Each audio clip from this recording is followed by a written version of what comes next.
ಹೆಜ್ಜೆ ಮೇಲೊಂದೆಜ್ಜೆಯ ನಿಕ್ಕುತ್ತ ಗೆಜ್ಜೆಯ ಕಾಲಿನ ನಾದವ ತೋರುದ ಸಜ್ಜನ ಸಾಧು ಪೂಜೆಯ ವೇಳೆಗೆ ಮಜ್ಜಿಗೆಯೊಳಗಿನ ಬೆಣ್ಣೆಯಂತೆ ಭಾಗ್ಯದ ಲಕ್ಷ್ಮೀ ಬಾರಮ್ಮ.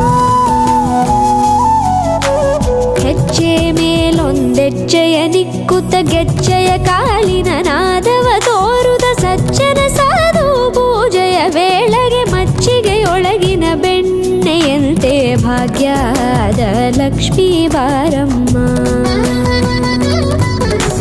ಕನಕವೃಷ್ಟಿ ಕರೆಯುತ್ತ ಬಾರೆ ಮನಕ್ಕೆ ಮಾನವ ಸಿದ್ಧಿಯ